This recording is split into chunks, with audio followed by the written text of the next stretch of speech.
Completed spring ball. Thought we got really good work over 15 practices. I really do feel like we got better at something every day. Again, just from practice number one, was really excited about the way our kids approach the game, their intent and their preparation. Obviously, very proud of a team of current players, players who were on our team a year ago who really welcomed some of our newcomers into the program and showed them the way. You can tell that we were a year two program that way with some players who played for us a year ago coming in this year and really acclimating a new, fresh bunch of guys into our culture, and that was player-led, and very excited about that. For the most part, you want to get out of these things healthy, and I think we did a good job of that. We got a couple of guys banged up here and there. We're excited about the news that we heard regarding their recovery, so we'll be operating full strength at the start of the fall camp, and it's just another phase. We put this one, this day in the bucket, and we have to continue to stack days like we did today. There's a lot of positivity, a lot of great energy. Those are the things that have been pretty consistent over the entire spring ball, and we got to carry that same kind of juice into the off season. As we approach our third quarter of our development, the focus now switches to really becoming a tight football team, a football team that genuinely really cares for each other and not afraid to hold each other accountable. And that's going to be a tough phase for us, even though I think we are trending in the right direction. It's just hard for young people to do nowadays. And it's going to be fun to watch our leaders emerge during this next quarter of development, and I'm excited to see what it's going to look like when we get to fall camp. So with that being said, what questions you got? Staying up at 16 inactives today, six of them came on the offensive line. There were some guys who played some big minutes last year. How's it been trying to evaluate that unit with them being so banged up? No, it's been great. What it is you got some freshmen, some newcomers, guys who are joining that unit who needed the work. There's no doubt about it. Obviously, we had to be very smart in how we managed their workload with the low numbers. But no, I'm excited. I think that's a unit that definitely got better this offseason, and spring we were able to kind of really establish the run at times, and I think that's something that's also trending in the right direction. But never heard a complaint.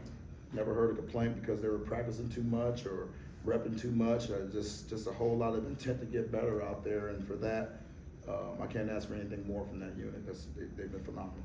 Stan, what can you reasonably get out of a spring game? Because obviously you said half of it's just trying to stay healthy. You're not going to show much on either side of the ball. What do you take from today? Is it just looking at individual flashes of guys just making plays when you're not really running what you normally run? It's another opportunity to get better as a football team, and we can't take it for granted. We didn't show a whole lot schematically, but we still came out and we hit and we tackled, and and that's something that had to show up today in a positive light. And we had some ball carriers making plays, quarterbacks making plays. We got done what we needed to get done, so we took advantage as another opportunity to get better.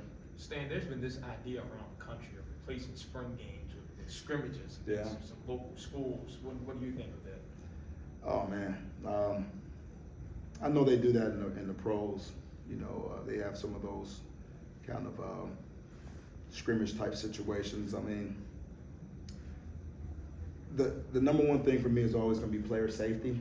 I can't guarantee that if I bring my team in front of another team, how that team is being coached, fundamentally what they're being taught.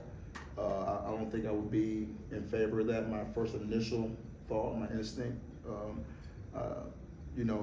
Nowadays you just never know. There's a portal window that gets ready to open up here pretty soon, and you sit there and you scrimmage against another team, and you get guys hurt, and all of a sudden it's about roster management again. So I think the focus needs to be on on us. Every team needs to focus on themselves during spring. I don't think I'll ever be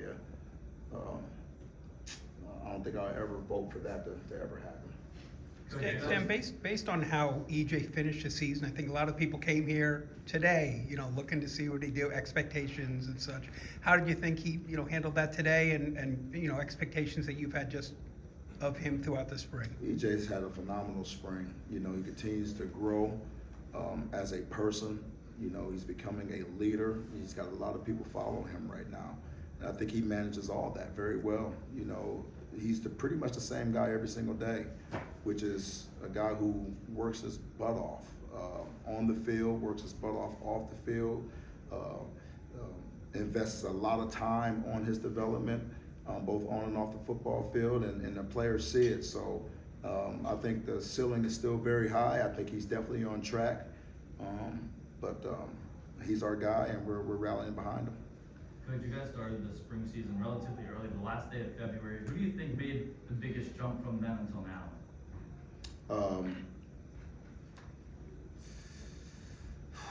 What do you think, EJ? It's been quite a few guys made some big jumps, huh? I mean, I'll tell you a guy who really sticks out, and unfortunately he has a little bit of a setback with the injury, but Jordan Smith was a guy who I thought made tremendous gains, not only on the field but off the field. I mean, a guy who just completely changed his habits and completely changed his routine and completely got aligned with his personal goals and our team goals. And it's unfortunate to see him go down with a little bit of a setback, and again, he's going to be fine. But I would have to say that he made probably the most substantial gains over time in the spring. Stan, Kyle Williams got a lot of burn today. Yeah, he Showed did. some patience, some footwork. What did you see from him come again, and then what did you see from him today?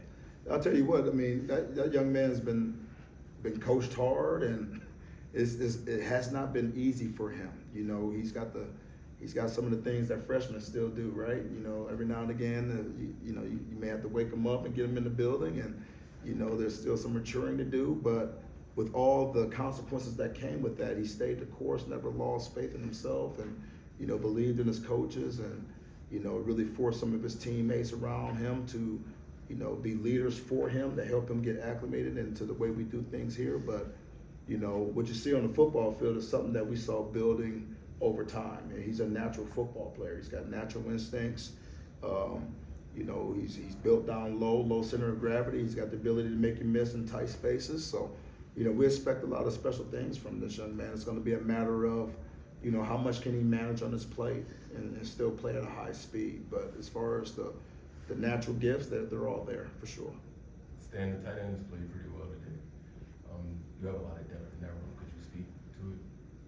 Yeah, but we're always going to build an offense that can put a bunch of tight ends on the field. We just feel as though when you can, extend gaps in the run game, and when you can spread big guys out and create mismatches in the throw game, it's a huge advantage. So, we expect a lot from them. You got a lot of experience coming out of that room with DMR and J.O. and JDP. All these guys have been around for a long time and played a lot of football, so the expectation is very, very high. And then you got some newcomers like Peter Clark and Landon, are very, very talented young men, that are going to add depth and value. And the beauty of the position is that, not only for offensive play, when you got big bodies that can run, that are athletic, that's how you build your special teams too, right?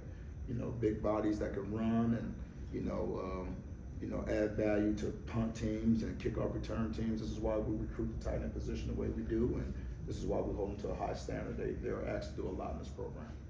Is there a plan in fall camp to give Jalen McMurray a chance to earn a return spot? I know he was back there quite a bit. Yeah, that's a wide open spot. I think that's something that, if he has aspirations of playing at the next level, he's got to show the ability to catch a punt.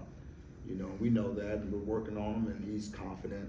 Obviously, he's a single digit, so it's not like he's afraid of anything. But he hadn't seen all the different types of ball that comes off of people's foot, and I think that that's something that he needs to add to his routine on a very consistent basis. I think he can do it.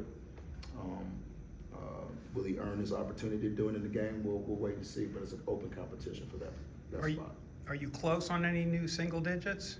We're not even close to that right now, no. Did you feel the offense ended the spring further ahead than the defense? You know, I wouldn't say, there was days where defense really showed up and outdid the offense and vice versa. I think it was a good balance of us sharpening each other's tools during the whole course of the spring. I really do believe that. You know, I mean, what you're seeing is you're seeing people getting reps. You're not seeing, you know, necessarily starters. I know you heard today 1-0, 1D. Well, you know, there were some twos and some threes on some of those ones, you know, getting reps today. So it's just a matter of this team really locked in, focused on reps, not depth charts. You know, we talk about that often. You know, when you're dealing with a generation of kids that want the instant gratification, you know, you got to really paint the picture very clear to them what we're trying to get done in spring. And for us, it was take advantage of every rep opportunity. Don't worry about the depth chart. That was never something on my mind that I was ready to set anyway. But we needed a lot of guys to get a lot of reps to see where they're going to add the value for us during the course of the season. And the one thing I can say to that is that we absolutely have gotten a much deeper, more quality depth chart on both sides of the football. It's just going to be a matter of where we put the pieces now. Stan brought in Taiwan, for instance, and Marvel Cox from the transfer portal. Taiwan made some plays today, safety and nickel. Yeah. They're playing to get both of them on the field at the same time, especially since, you know, Taiwan showed he can play inside and play in the backfield. Yeah, I think Taiwan's a guy right now that's got to play a lot of football for us, and you know how much he plays will depend on how much he can handle. You know, we know he loves to play the game. He's not afraid. I mean, he's got a great natural instincts, right? And he's a tough nut on contact. But yeah, these guys still have time to earn their playing time, so we're gonna give them that opportunity to earn it.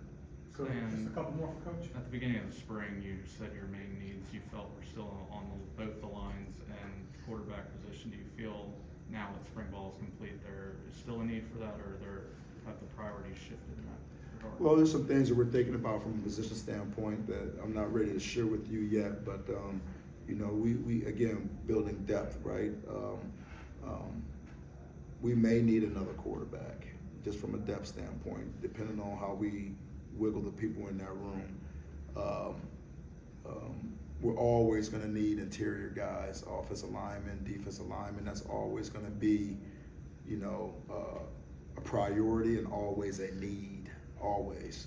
You know, so we need to still go out and get some of those pieces, not to undermine the pieces that we already have coming in. You know, we still have about 20 kids that we spent a lot of time recruiting that are coming in from that 23 class that can add value immediately to the success of this season. So we got to get them acclimated. You know, on the 27th, I think is when they get here and enroll in the school, and you know.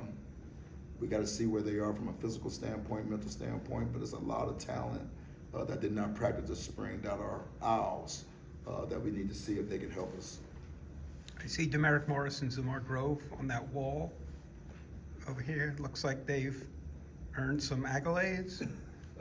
I don't know what this. Well, actually, yeah. Don't read into this over here. This is a daily grade. We grade our kids daily, and Coach Smith is you know, he's a special tool. So whatever he's got going on, man, these players have bought it hook and sinker.